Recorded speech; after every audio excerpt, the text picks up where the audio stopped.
baca tulis, mengerti banyak hal. Guruku, terima kasihku. Nyatanya diriku kadang buatku marah, namun segala maaf kau berikan.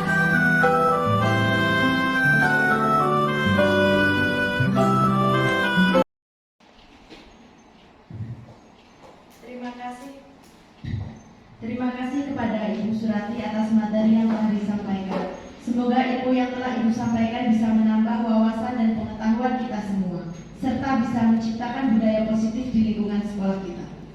Sebelum kegiatan siang hari ini saya tutup, marilah kita mengucapkan hamdalah bersama-sama atas terselenggaranya kegiatan pada hari ini. Alhamdulillahirabbil alamin. Selaku pembawa acara, saya mohon maaf yang sebesar-besarnya apabila dalam membawakan acara pada siang hari ini terdapat banyak kesalahan. Akhirnya, wabillahi taufiq wal hidayah, walidawal inayah, wassalamualaikum warahmatullahi wabarakatuh.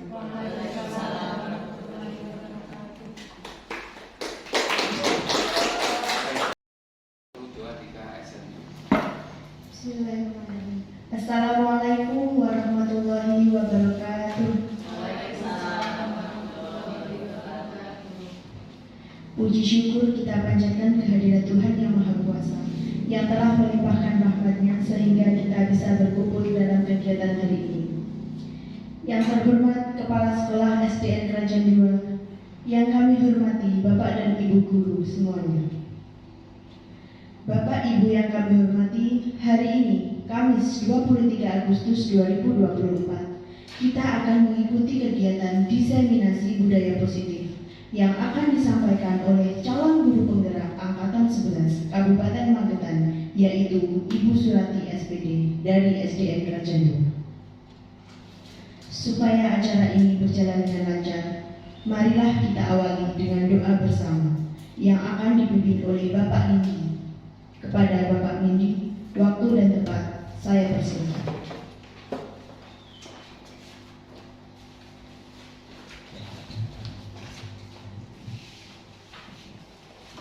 Assalamualaikum warahmatullahi wabarakatuh. Marilah sejenak kita bersama-sama menundukkan kepala, bermunajat kepada Tuhan. Kegiatan kita hari ini diberkahi dan berjalan dengan lancar. Selanjutnya kami mohon izin menggunakan tata cara agama Islam. Bismillahirrahmanirrahim. Allahumma shalli ala sayyidina Muhammad wa ala sayyidina Muhammad. Ya Allah ya Rahman, pada hari ini di tempat ini kami telah menyelenggarakan acara pemaparan diseminasi budaya positif di sekolah. Dengan memohon ridho dan izin-Mu, berkahilah semua langkah dan perbuatan kami, dan jadikanlah itu semua nilai ibadah dan nilai ilmu yang bermanfaat kepada kami.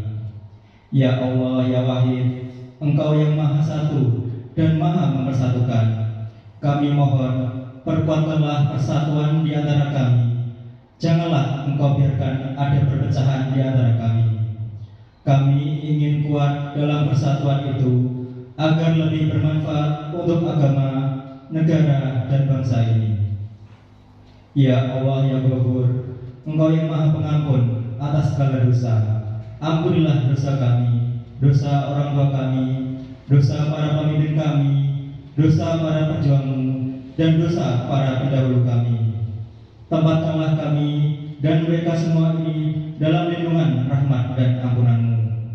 Ya Allah ya Mujib, Engkau yang Maha mengabulkan doa, perkenankanlah doa dan permohonan kami. Rabbana atina fid dunya hasanah wa fil akhirati hasanah wa qina adzabannar. Subhanaka rabbil izzati amma yasifun wa salamun ala mursalin walhamdulillahirabbil alamin. Wassalamualaikum warahmatullahi wabarakatuh.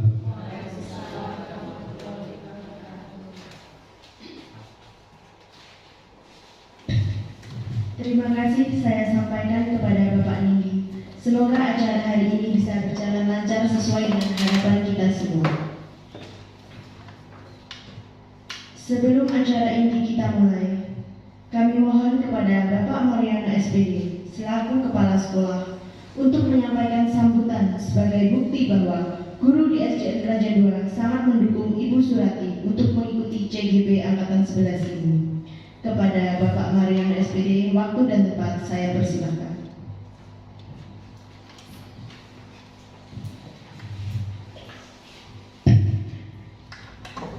Terima kasih. Assalamualaikum warahmatullahi wabarakatuh. Yang kami hormati Bapak Ibu guru peserta diseminasi budaya positif dari kegiatan aksi nyata oleh peserta CGP kita, yaitu Ibu Surati Angkatan 11 Kabupaten Magetan. Pada kesempatan siang hari ini, sebelumnya marilah kita semua panjatkan puji syukur kehadirat Allah Subhanahu wa Ta'ala yang telah memberikan rahmat, taufik serta hidayahnya kepada kita semua, sehingga pada kesempatan siang hari ini kita bisa melaksanakan acara dalam keadaan sehat walafiat. Dan tak lupa salawat serta salam marilah kita aturkan kepada junjungan kita Nabi Agung Muhammad Sallallahu Alaihi Wasallam yang telah menyampaikan ajaran kepada kita semua, sehingga kita bisa menjadi seorang muslim, muslimat, dan mudah-mudahan nanti di yaumul akhir kita dapat diakui menjadi pengikut-pengikutnya. Bapak Ibu yang kami hormati, dalam kegiatan aksi nyata ini sesuai dengan filosof Ki Hajar Dewantara bahwa sekolah itu ibaratnya seperti menanam padi. Sekolah itu adalah sawahnya atau ladangnya, dan yang ditanam yaitu anak didik kita, untuk menyiapkan agar nanti hasilnya bisa mencapai maksimal. Maka Bapak Ibu guru yang bisa dianggap sebagai petaninya harus mampu, harus bisa mengolah lahan, merawat tanaman agar nanti dapat mewujudkan hasil yang lebih baik. Nah, dari kegiatan aksi nyata budaya positif ini, semoga kelak nanti dapat diimplementasikan dan juga dikembangkan kepada teman-teman guru yang lain, sehingga nanti bisa menyiapkan, bisa merawat, menanam sampai nanti peserta didik kita lulus tercapai dalam keadaan yang tercapai sesuai dengan tujuan kita. Bapak Ibu yang kami hormati, maka saya harapkan budaya positif ini nanti bisa dikembangkan dan diimplementasikan dalam menerapkan budaya-budaya positif di sekolah, kegiatan-kegiatan di sekolah, sehingga bisa diikuti, bisa diterapkan terhadap peserta didik kita. Mudah-mudahan dari yang disampaikan nanti oleh Ibu Surati nanti bisa menambah inspirasi kita, bisa menambah motivasi kita ya dalam mendidik anak. Mungkin sebagai pembuka atau sambutan dari saya akhiri. Mudah-mudahan nanti kegiatan bisa berjalan lancar. Ada kurang lebihnya dari saya mohon maaf yang sebesar-besarnya. Akhirul kalam wa billahi taufiq wal hidayah. Wassalamualaikum warahmatullahi wabarakatuh.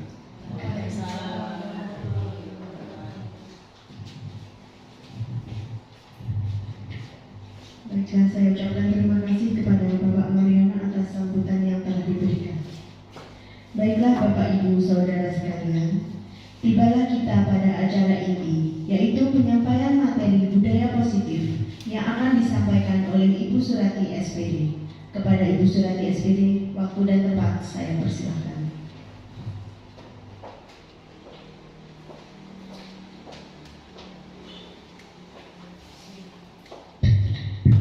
Bismillahirrahmanirrahim. Assalamualaikum warahmatullahi wabarakatuh.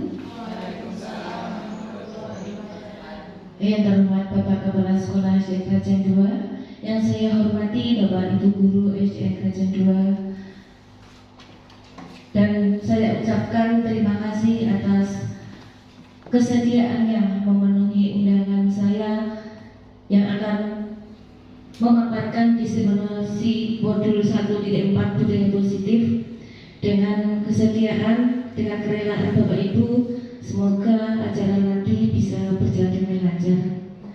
Sebelumnya, marilah kita panjatkan puja puji syukur kepada Allah Subhanahu wa Ta'ala atas rahmat dan hidayahnya. Pada siang hari ini kita masih diberi kesempatan, masih diberi kesehatan, sehingga bisa mengikuti acara ini dengan sehat walafiat. Salawat salam tetap kita panjatkan kepada junjungan kita Nabi Agung Muhammad Sallallahu Alaihi Wasallam, yang mana kita nantikan syafaatnya di yaumil qiyamah nanti.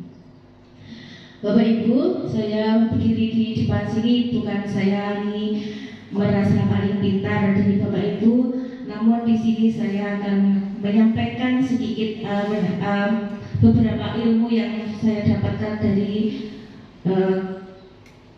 calon guru penggerak beberapa bulan terakhir.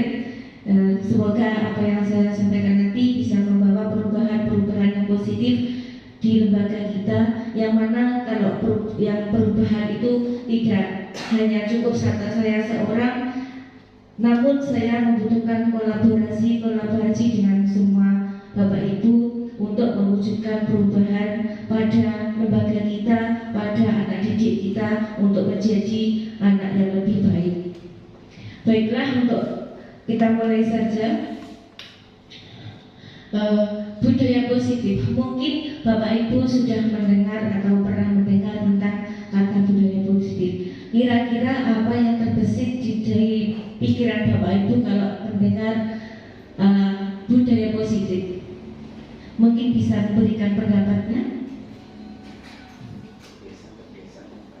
Ya, kebiasaan yang baik, betul, luar biasa untuk Bapak Kepala Sekolah. Nah, kita lihat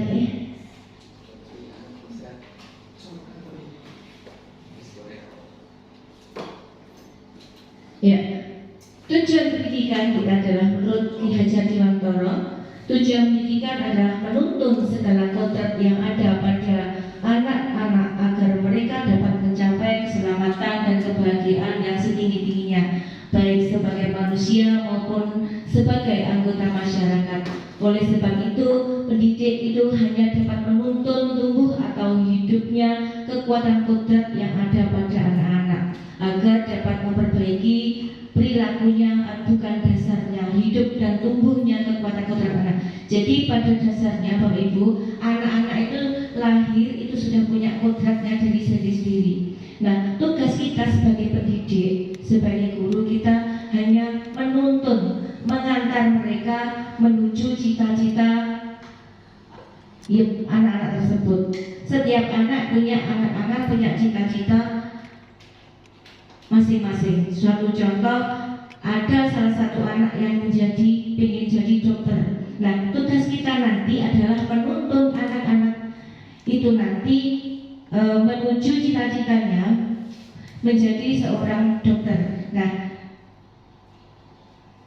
seperti halnya tadi, meskipun jadi dokter, tentunya bukan dokter yang angkuh, bukan dokter yang tidak bisa menghormati. Nah, tugas kita adalah mendidik anak-anak tersebut menjadi dokter yang menghormati, yang bisa saling menghargai, menjadi dokter yang bisa membimbing atau mengantarkan pasien-pasiennya menuju kesehat walaupun dengan cara yang positif. Dan akhirnya tugas kita adalah yang pertama adalah membina karakter anak tersebut menjadi anak yang berkepribadian Ibu. Nah, ini budaya positif. Budaya positif di sekolah yaitu nilai dan kebiasaan di sekolah yang berpihak pada murid agar mereka dapat berkembang menjadi pribadi yang kritis, penuh hormat dan bertanggung jawab sesuai dengan profil pelajar Pancasila. Nah, seperti tadi yang disampaikan Bapak Marino tadi, budaya positif itu merupakan kegiatan yang positif. Jadi budaya positif ini bisa dimulai dari kegiatan-kegiatan yang positif. Satu contoh, kita setiap pagi anak-anak kita bimbing melakukan kebiasaan seperti penghafal Asmaul Husna, surat-surat pendek, dan sholat duha. Nah, dari kebiasaan-kebiasaan yang positif tadi nanti lama-lama akan menjadi budaya positif yang akan membentuk karakter anak. Selanjutnya, konsep utama budaya positif yang pertama adalah perubahan paradigma belajar. Yang kedua, disiplin positif, dan yang ketiga, kebutuhan dasar manusia. 4. Motivasi perilaku manusia. Yang kelima, restitusi posisi kontrol guru. Yang keenam, keyakinan kelas, dan yang ketujuh adalah segitiga restitusi. Jadi tahap-tahapan konsep utama budaya positif ini akan kita kupas satu persatu di pertemuan kali ini. Dan yang pertama yang perlu kita bahas adalah perubahan paradigma belajar. Dalam membangun budaya positif, sekolah dapat menyediakan lingkungan yang positif, aman dan nyaman agar siswa mampu berpikir, bertindak, dan menciptakan dengan merdeka, mandiri, dan bertanggung jawab. Selanjutnya, disiplin sangat berkaitan dengan kontrol guru terhadap siswa. Nah, suatu contoh, kita tiap hari menghadapi anak, ya. Jadi, bagaimana cara kita menghadapi anak? Sebisa mungkin kita berusaha bagaimana kita anak-anak itu nyaman belajar dengan kita, ya. Jadi dari mulai kebiasaan pagi kita anak-anak berangkat datang ke sekolah, kita menyambut dengan senyum sapa. Nah, itu sudah menjadi awal dari suatu tindakan yang bisa mampu membuat rasa nyaman anak. Dan satu contoh lagi adalah jika anak-anak kebiasaan anak-anak kita kan ada mengalami sesuatu itu mengadu, Bu Guru ini. Nah, kita setidaknya itu berusaha jangan cuek ya Bapak Ibu. Jadi kita perlu kita dekati, kita dengarkan apa yang menjadi keluhan anak-anak itu tadi.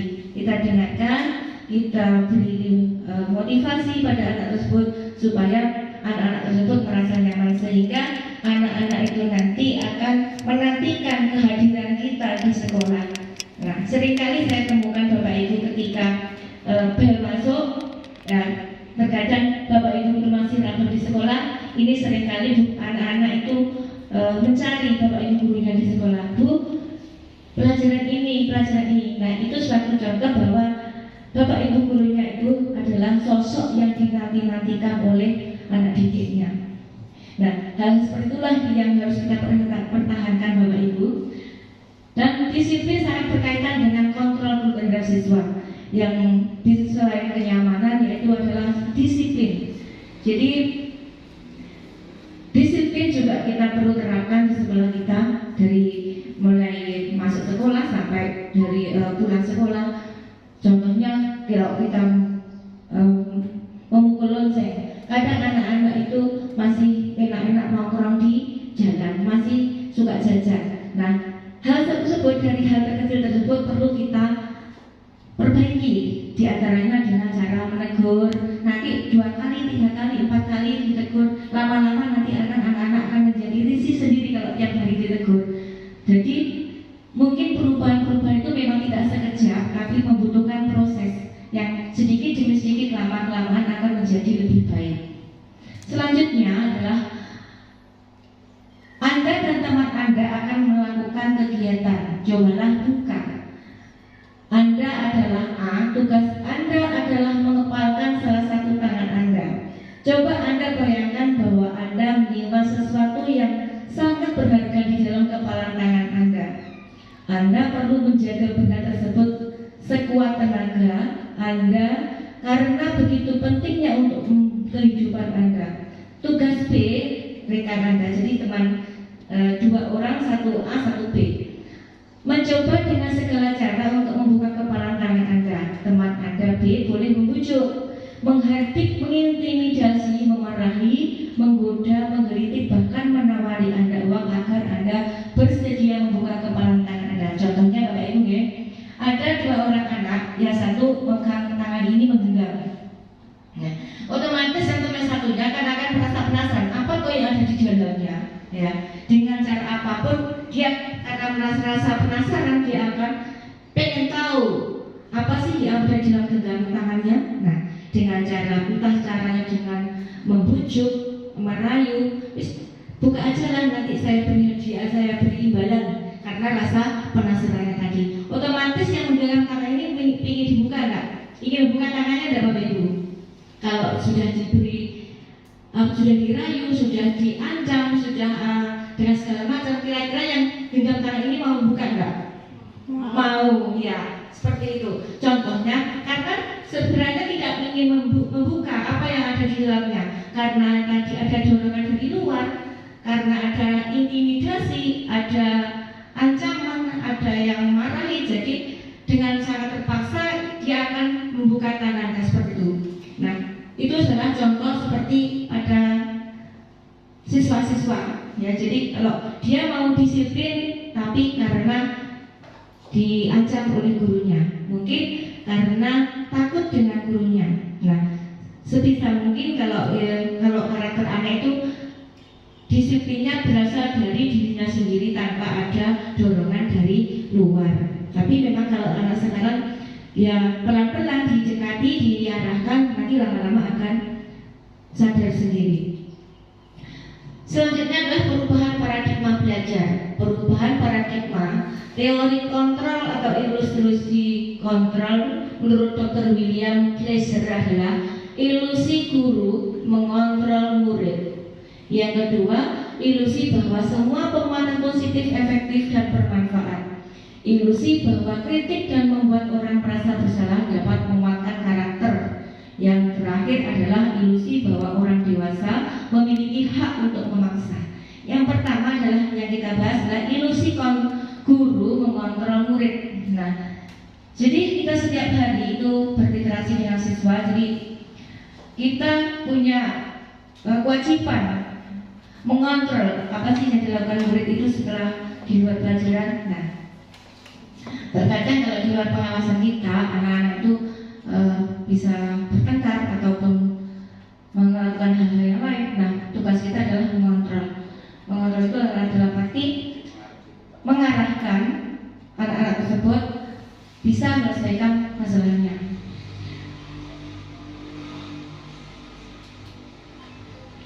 Selanjutnya adalah disiplin positif. Apa sih? Apa makna disiplin? Nah, seringkali kita menyampaikan anak itu harus disiplin, disiplin, dan disiplin. Kira-kira apa ya makna disiplin Bapak Ibu?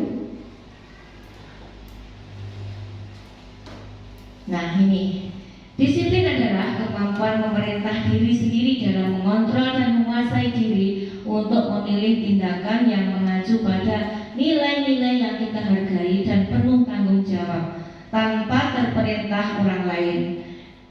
Dan nilai-nilai yang kita hargai adalah nilai kebajikan atau sifat positif manusia yang merupakan tujuan mulia yang ingin dicapai setiap individu, yaitu nilai-nilai dalam profil belajar Pancasila. Nah, ini tadi Bu. Disiplin itu merupakan adalah kesadaran. Pada dasarnya disiplin itu harus tertanam pada diri anak tersebut, ya. Jadi mulai dari kebiasaan-kebiasaan yang dari hal-hal kecil,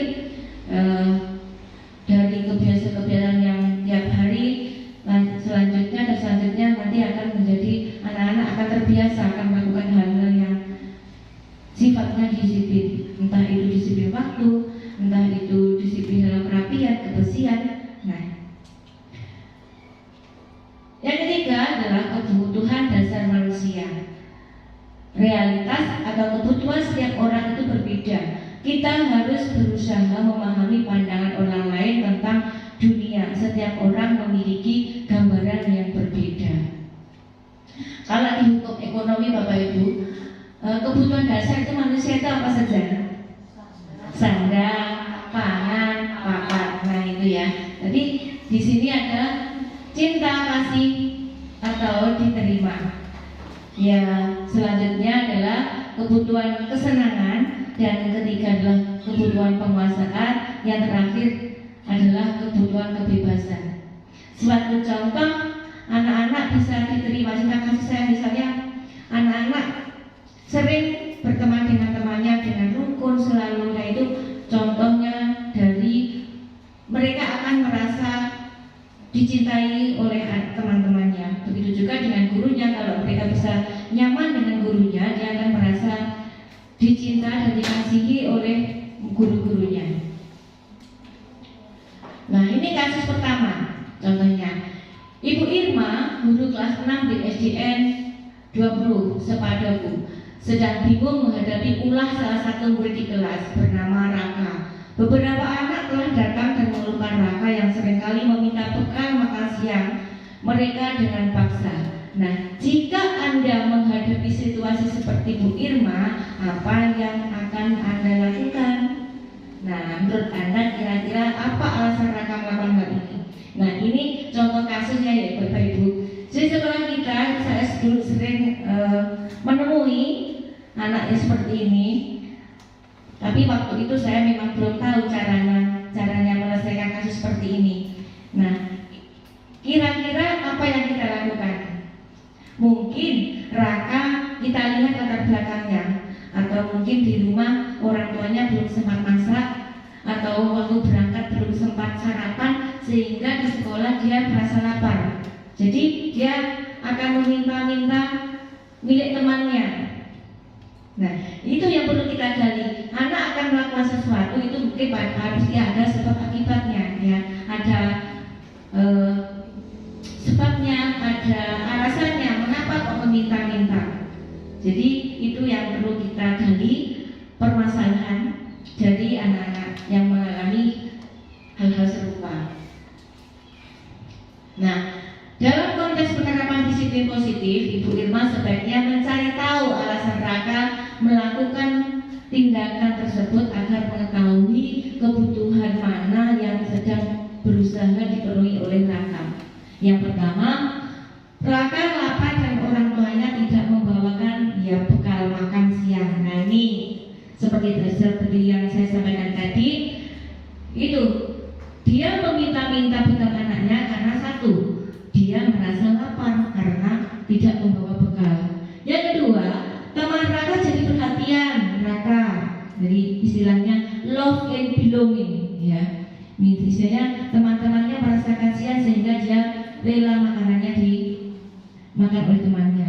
Yang ketiga, dia merasa hebat karena temannya jadi takut dan menuruti keinginannya, ya. Ini istilahnya power. Dan yang keempat, Raka merasa bosan dengan bekal yang dibawakan oleh orang tuanya karena selalu bekal sama, mungkin lauknya itu saja. Jadi tidak selera makan karena bosan. Jadi dia ingin merasakan makanan milik temannya, atau istilah freedom atau kebebasan. Dan yang kelima adalah Raka hanya iseng dan dia menikmati ekspresi wajah temannya yang kesal. Mungkin dia cuma ingin usil pada temannya. Coba bagaimana ya kalau saya ambil makanannya, dia akan reaksinya seperti apa? Nangiskah atau keselkah, seperti itu. Ya, jadi seringkali kita menemukan anak-anak didik kita seperti ini. Jadi untuk kedepannya kita mungkin bisa bisa menyelesaikan hal-hal serupa. Dan selanjutnya adalah motivasi perilaku manusia. Teori motivasi perilaku manusia adalah yang pertama adalah untuk menghindari ketidaknyamanan atau hukuman apa yang akan terjadi apabila saya tidak melakukannya. Nah, istilahnya motivasi eksternal. Jadi motivasi eksternal itu motivasi yang berasal dari luar, ya, dari luar. Jadi mungkin dia dihukum karena tidak melanggar, mungkin dia melanggar aturan atau bagaimana, atau mungkin seragamnya kurang lengkap. Nah itu merupakan adalah motivasi eksternal. Yang kedua adalah motivasi terlainnya, kedua untuk mendapatkan imbalan dari orang lain, institusi apa yang akan dapat dapatkan apabila saya melakukannya. Suatu misal, Bapak Ibu pernah nggak mengasihi hadiah untuk anak didiknya? Pernah? Nah, kira-kira betul apa salah Bapak Ibu kalau memberi hadiah? Iya, luar biasa Pak Indi ya, seringkali memberikan hadiah. Nah, saya kemarin pada ini siswa saya yang baru yang 20 itu Bapak Ibu ya, dia mau menulis kalau saya mau kasih sesuatu. Contohnya, Bu Guru, aku mau nulis, tapi nanti hadiahnya apa? Ya, nanti tak kasih hadiah kalau sudah selesai. Hadiahnya apa? Tepuk tangan. Dia berontak, dia protes. Ya cuma tepuk tangan gitu. Jadi dia kan artinya kan ingin imbalan yang lebih. Nah, sebenarnya ini ternyata tidak boleh Bapak Ibu. Karena apa? Karena lama-kelamaan nanti anak-anak akan tergantung. Dia mau melakukan sesuatu kalau ada imbalan. Jadi untuk reward atau hadiah itu sebisa mungkin dihindari. Jadi untuk kegiatan melakukan sesuatu atau menyelesaikan tugasnya, anak-anak seharusnya muncul dari kesadaran dirinya sendiri. Yang ketiga adalah motivasi internal atau tujuan disiplin positif, yaitu untuk menghargai diri sendiri. Saya akan menjadi orang yang seperti apa bila saya melakukannya. Nah, ini hukum dan sanksi atau konsekuensi. Iva kurang menguasai pelajaran matematika, sehingga pada saat pelajaran tersebut berlangsung, dia lebih banyak berdiam diri atau menggambar di buku pelajarannya. Pada saat guru matematikanya Pak Seno menanyakan pertanyaan, Iva menjadi gugup dan tak sengaja menjatuhkan tasnya dari kursi, serta tiba-tiba menjadi gagap pada saat berupaya menjawab. Seluruh kelas pun tertawa. Melihat perilaku Iva yang bicara tergagap dan terkejut tersebut, Pak Seno pada saat itu membiarkan teman-teman Iva menertawakan Iva yang tergagap dan malu luar biasa, dan malahan minta Iva untuk maju ke depan dan berdiri di depan kelas sambil menunjuk hidungnya karena tidak bisa menjawab pertanyaannya Pak Seno. Kelas makin gaduh dan anak-anak pun tertawa melihat Iva di depan kelas memegang ujung hidungnya. Nah, di sini ada pertanyaan Bapak Ibu. Apakah Anda setuju dengan tindakan Pak Seno terhadap Iva? Kira-kira tindakan Pak Seno tadi betul atau salah Bapak Ibu? Salah, luar biasa. Mengapa? Mengapa? Nah, karena apa? Iva kalau diperlakukan seperti itu di depan teman-temannya, otomatis dia akan merasa malu. Iya, merasa malu.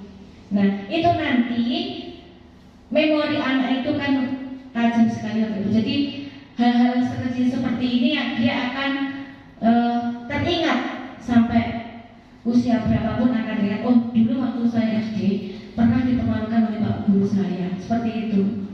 Jadi kalau ada hal-hal seperti ini sebaiknya tidak diperlakukan anaknya di depan kelas.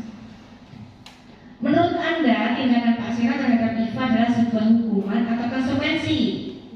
Hukuman, betul, hukuman, karena sifatnya mendadak, ya, sesuatu mendadak. Anak tidak tahu, aku nanti diapakan ya sama guru kalau seperti ini. Jadi sifatnya sepihak. Jadi hanya Pak Seno yang tahu, anaknya tidak tahu mau diapakan sama gurunya. Nah, di sini ada hukuman dan sanksi atau konsekuensi.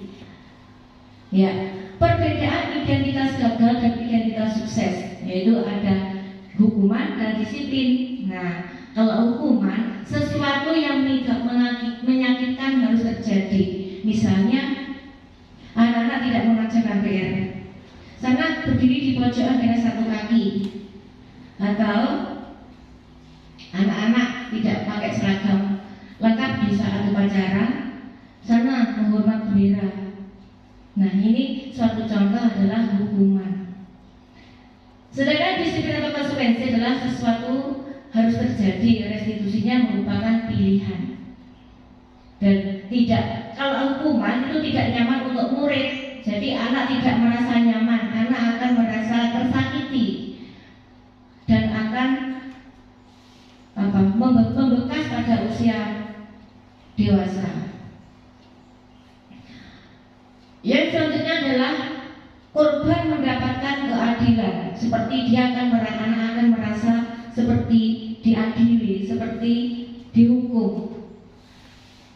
Dan yang selanjutnya adalah murid atau anak akan tersakiti, tadi sudah, dan perilaku pasif agresif meningkat. Nah, jika di anak kita hukum, misalnya kamu hari ini tidak pakai seragam lagi ya, dan hormat pada bendera. Nah, apakah itu tadi menjamin anak besoknya akan pakai seragam lengkap, Bapak Ibu? Tidak menjamin, ya, tidak menjamin. Mungkin besoknya lagi akan seperti itu, lusanya juga akan seperti itu. Nah, selanjutnya adalah sistem tidak akan berjalan bila murid tidak takut. Kita beranggapan kalau anak kita berlaku seperti itu, mungkin anak akan takut, tapi kenyataannya tidak. Dan kalau hukuman berlaku hanya pada sebuah institusi, tidak berlanjut pada kehidupan nyata.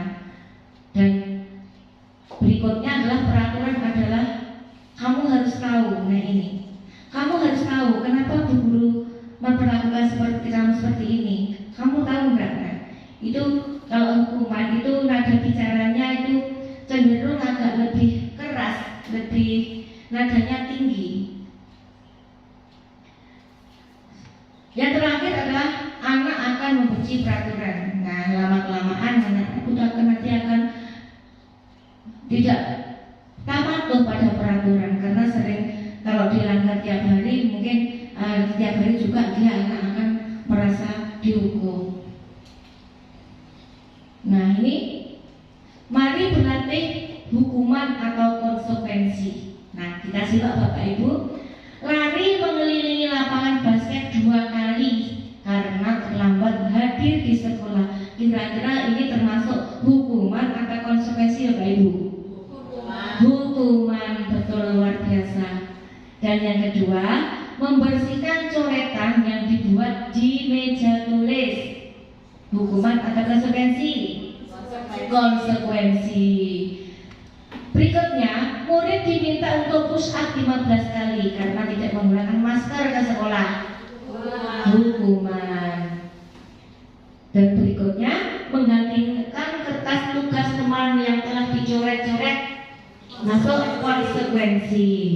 Berjemur di lapangan basket pukul 12 siang karena mengobrol dengan temannya. Hukuman. Berikutnya, murid diminta bertelanjang kaki sepanjang hari karena tidak menggunakan sepatu warna hitam sesuai peraturan sekolah. Hukuman.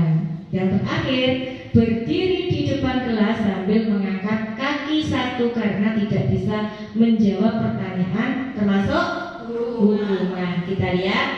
Iya, luar biasa. Tepuk tangan untuk Bapak Ibu semuanya. Masih semangat Bapak Ibu? Baik, kita agar lebih semangat, kita lakukan ice breaking dulu ya.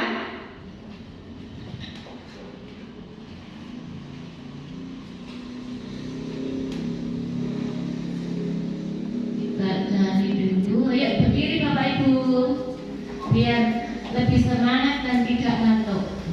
Kita goyang rumah dulu. Goyang rumah matematika ya Bapak Ibu. Ini bisa diterapkan pada anak-anak.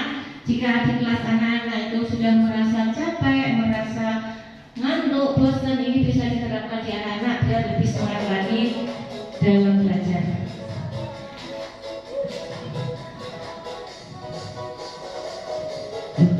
Enggak muncul ya Mas ya? Enggak muncul ya? Sebentar. Kita dulu. Maksudnya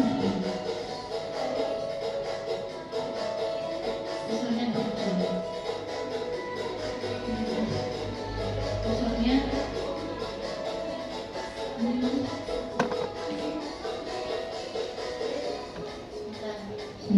Bapak Ibu.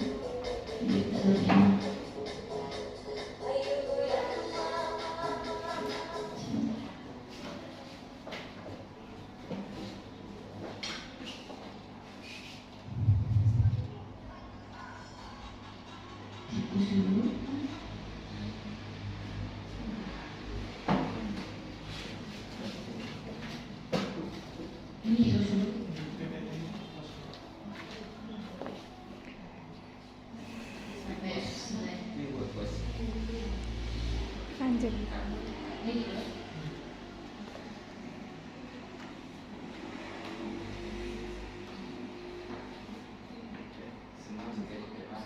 Biar lebih semangat.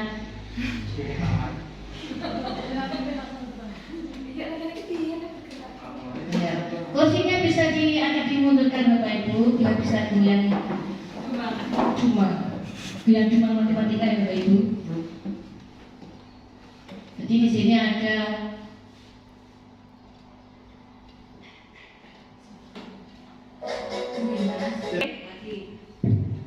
baik Bapak Ibu, agar lebih semangat lagi kita goyang cuma matematika biar tidak ngantuk. Are you ready? Ready. Oke, persiapan. Yuk.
Bagaimana sudah fresh kembali? Ice breaking ini bisa diterapkan di kelas Bapak Ibu, karena penting sekali. Boleh dilakukan di awal pembelajaran, boleh di tengah-tengah pembelajaran, boleh di akhir pembelajaran. Jadi untuk mengembalikan daya konsentrasi anak itu bisa dilakukan ice breaking. Nah, kita lanjutkan.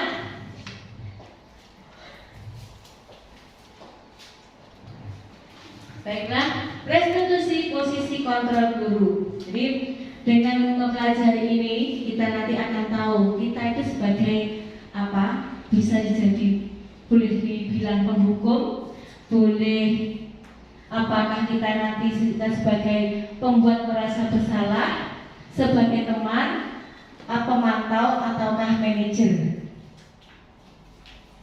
Nah ini posisi kontrol. Di sini ada motivasi, ada identitas gagal, identitas sukses atau berhasil, dan identitas berhasil atau sukses.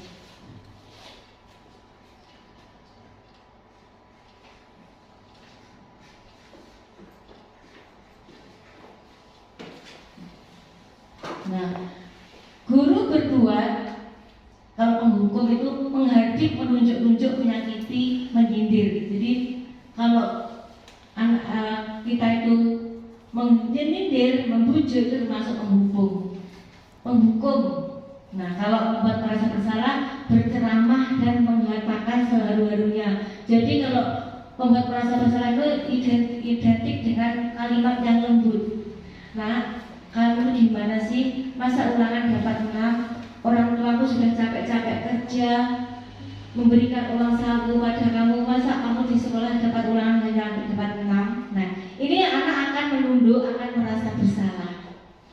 Nah, kalau sebagai teman ini agak rileks Bapak Ibu. Jadi misalnya membuatkan alasan-alasan untuk muridnya. Jadi tolong dong, ayo belajar, berpikir lagi biar nilainya meningkat. Nah, kalau pemantau itu menghitung dan mengukur. Sedangkan manajer adalah mengajukan pertanyaan-pertanyaan alasan mengapa anak tersebut melakukan hal tersebut.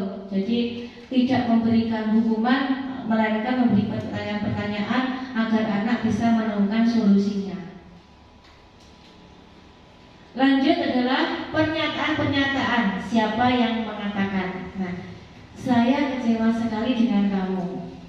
Nah, ini adalah contoh membuat orang merasa bersalah. Biasanya menggunakan kata-kata yang lemah lembut tapi menyentuh hati anak. Saya kecewa sekali dengan kamu. Nah, kalau penghukum kalimatnya agak tinggi, misalnya lebih keras. Kamu tidak pernah belajar melakukannya. Nah, kamu nggak pernah belajar ya, sehingga nilaimu segini.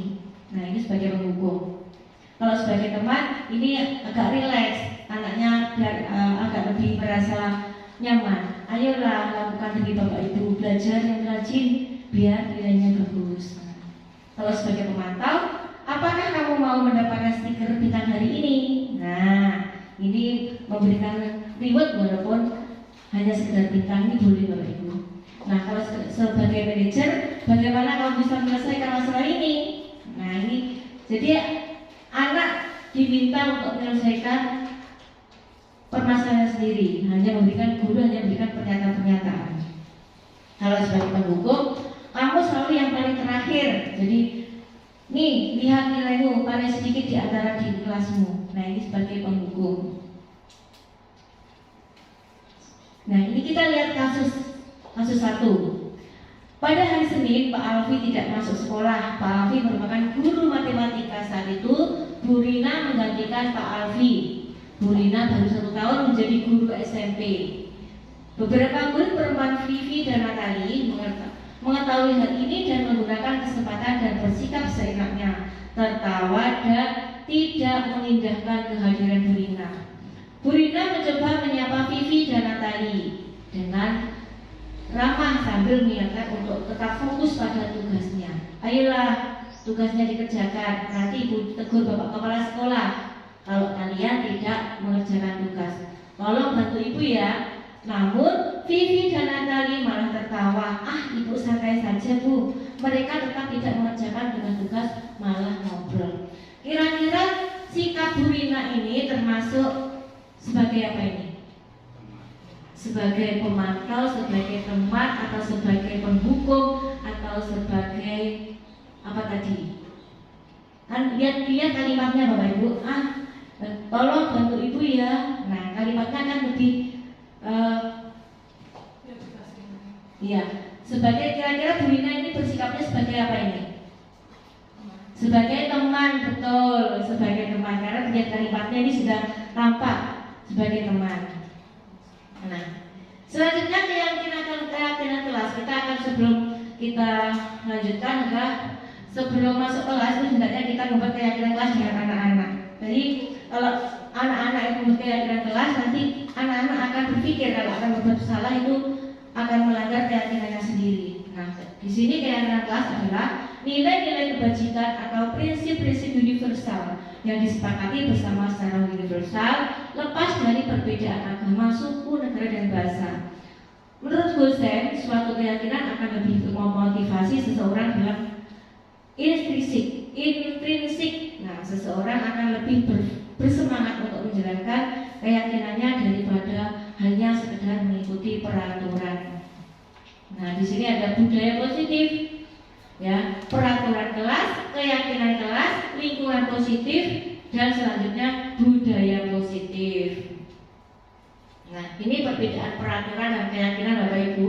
Kalau peraturan itu selalu kembalikan pada tempatnya, nih misalnya, dan dilarang mengganggu orang lain, hadir di sekolah 15 menit sebelum pembelajaran dimulai. Nah, ini kalau peraturan itu sifatnya larangan, ya, tidak mau himbauan. Tapi kalau keyakinan kelas ini merupakan tanggung jawab. Nah, menghormati orang lain dan diri sendiri, terus keselamatan orang lain, kesehatan, menghormati orang lain dengan penuh kesabaran dan keselamatan keamanan. Dan pembentukan keyakinan kelas ini memang sangat diperlukan, yaitu keyakinan kelas bersifat lebih abstrak daripada peraturan yang lebih rinci dan konkret. Biasanya kalau keyakinan kelas itu kalimatnya lebih ringkas, lebih padat. Dan keyakinan kelas berupa pernyataan universal bersifat umum. Selanjutnya, pernyataan keyakinan kelas dibuat dalam bentuk positif. Dan keyakinan kelas hendaknya tidak terlalu banyak sehingga mudah diingat dan dipahami. Paling tidak itu ada 4-5 itu sudah cukup. Dan keyakinan kelas sebaiknya sesuatu yang dapat diterapkan di lingkungan tersebut. Jadi untuk membuat keyakinan kelas itu disesuaikan dengan kondisi kelasnya. Semua warga kelas ikut berkontribusi dalam pembuatan keyakinan kelas lewat kegiatan curah pendapat. Jadi keyakinan kelas ini dibuat anak-anak sendiri dan bersedia meninjau kembali keyakinan kelas dari waktu ke waktu. Nah, ini dokumentasi saya pada kemarin anak-anak sudah sempat saya ajak membuat keyakinan kelas, yaitu anak-anak akan menulisnya sendiri apa keinginannya yang disesuaikan dengan keyakinan kelasnya, lalu ditempel. Nah, kalau begini tulisannya itu hanya kalau keyakinan kelas kan cenderung lebih padat kalimatnya, jadi mereka akan mudah ingat. Nah, ini setelah keyakinan kelas nanti akan menginjak ke restitusi, segitiga restitusi. Proses menciptakan kondisi bagi murid untuk memperbaiki kesalahan mereka sehingga mereka bisa kembali pada kelompok mereka dengan karakter yang lebih kuat. Melalui restitusi, guru dapat membantu murid menjadi lebih memiliki tujuan disiplin positif serta memulihkan dirinya setelah berbuat salah. Membantu murid untuk jujur pada diri sendiri dan mengevaluasi dampak dari kesalahan yang dilakukan. Dan terakhir, memberikan penawaran tapi bukan paksaan. Nah, ini tahap-tahap segitiga restitusi. Itu, nah ini. Kamu tentunya punya alasan mengapa melakukan seperti itu. Nah, ini saya punya contoh kegiatan restitusi. Kemarin saya sudah melakukannya 2 hari yang lalu.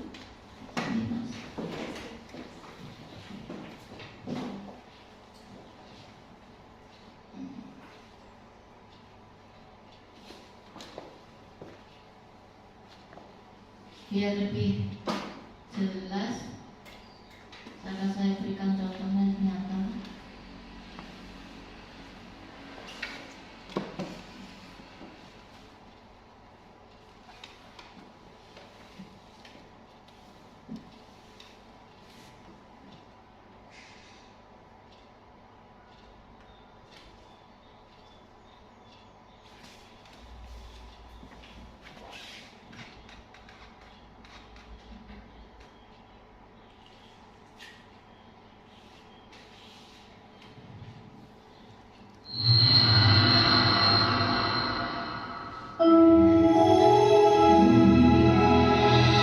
Ini adalah suatu contoh menyelesaikan satu kasus.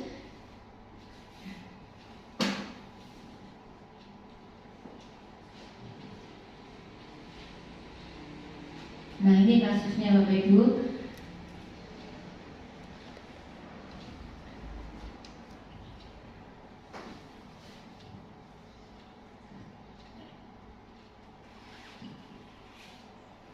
Nah, ini kasus pertama.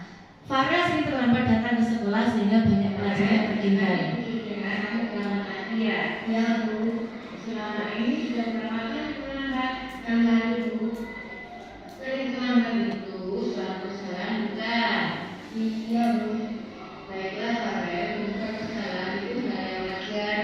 Setiap orang pasti punya kesalahan. Yang penting kita bisa belajar dari kesalahan tersebut dan berusaha memperbaikinya. Farah, kita cari solusinya bersama ya. Ya, Bu. Farah sering terlambat pasti punya alasan. Kenapa?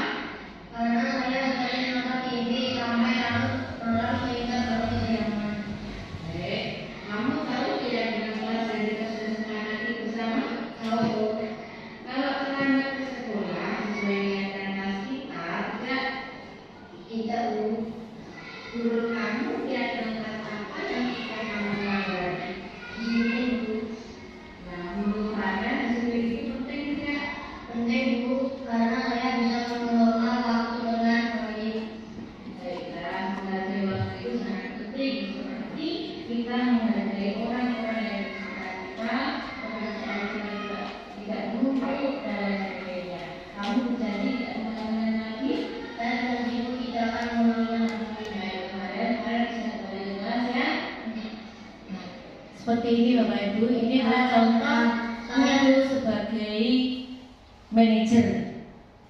Jadi guru kalau sebagai manajer itu hanya memberikan pertanyaan-pertanyaan sehingga anak-anak bisa menyelesaikan permasalahan sendiri.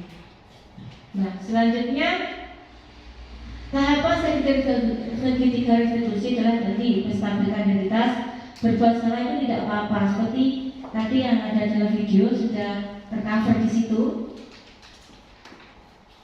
Nah, ada validasi tindakan yang salah.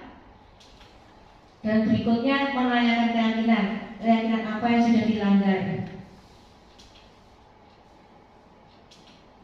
Nah, cukup sekian pemaparan dari saya. Mungkin Bapak Ibu ada pertanyaan?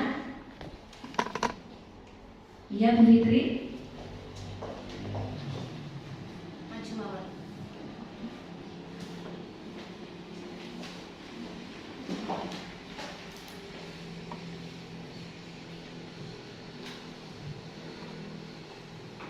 Assalamualaikum warahmatullahi wabarakatuh. Setelah melihat paparan dari Ibu Surati tadi, di benak saya itu ada angan-angan mungkin nanti bisa diselesaikan bersama dan mungkin dapat arahan dari Ibu Surati. Itu ya. Di kelas 1 itu saya mempunyai murid di mana muridnya itu aktif, jadi hiperaktif, sehingga untuk pengarahan siswa itu tidak sama dengan siswa yang lainnya. Nah, di sini supaya anak yang hiperaktif itu bisa dikondisikan dan bisa mengikuti pembelajaran walaupun anak itu mungkin kemampuan tidak sama dengan siswa lainnya. Nah, itu bagaimana? Mungkin ada masukan dari Ibu Surati. Sekian, terima kasih. Wassalamualaikum warahmatullahi wabarakatuh. Baik, Bu Fitri, terima kasih atas pertanyaannya. Pertanyaannya sangat menarik. Bahwa di kelas 1 ada anak yang hiperaktif ya Bu. Ya. Nah, cara solusinya bagaimana? Nah, menurut saya untuk mengatasi anak-anak yang seperti punya kelebihan seperti hiperaktif dan lainnya itu kelas 1 itu cenderung masih tahap perasaan kita tuh sangat mendekatkan perasaan hati kita pada anak. Jadi kemampuan mereka berbeda. Jadi otomatis kita mengajarnya harus sesuai dengan kemampuan mereka. Jadi anak yang hiperaktif, anak yang tidak punya misalnya anak yang normal itu cenderung cara mengajarnya atau cara penyampaian pembelajarannya berbeda. Jadi disesuaikan dengan kondisi dan kemampuannya anak-anak tersebut. Begitu Bu Fitri ya. Terima kasih. Baik Bapak Ibu, setelah saya memberikan pemaparan tadi, mohon Bapak Ibu memberikan refleksi tentang kegiatan tadi. Silakan ditulis di kertas ini, nanti ditempel di depan.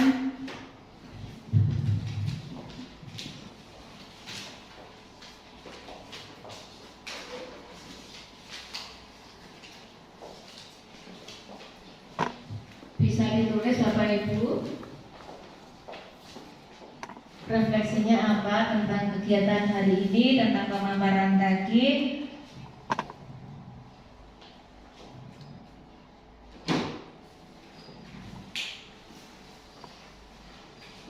Sudah? Ada yang sudah? Bu Irin sudah? Bisa ditempel Bu.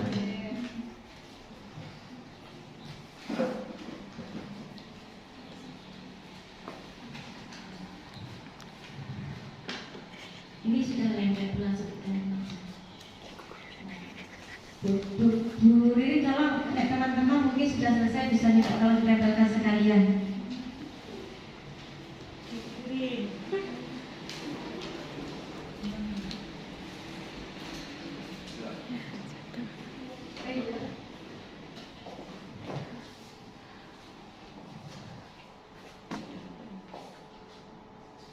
Sudah tenang aja.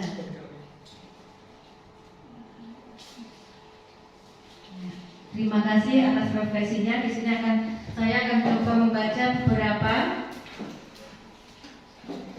Nah, untuk kegiatan hari ini sangat bermanfaat untuk kedepannya. Yang tadinya belum tahu sekarang sudah paham. Alhamdulillah, semoga ilmu yang didapatkan tadi bisa merubah paradigma pembelajaran di sekolah ini. Selanjutnya saya bisa lebih paham dengan dan mengerti. Terima kasih. Selanjutnya lebih mengutamakan nilai-nilai kebajikan dalam kehidupan positif sehari-hari sehingga menjadi manusia baik dan hebat. Dan berikutnya saya bisa lebih paham dan semoga bisa mengubah cara mendidik siswa-siswi di sekolah dengan benar. Dan berikutnya pemaparan materi sudah disampaikan dengan jelas. Terima kasih Bapak Ibu atas refleksinya dan terima kasih atas waktunya pada hari ini. Ada kurang lebihnya minta maaf. Wassalamualaikum warahmatullahi wabarakatuh. Waalaikumsalam warahmatullahi wabarakatuh.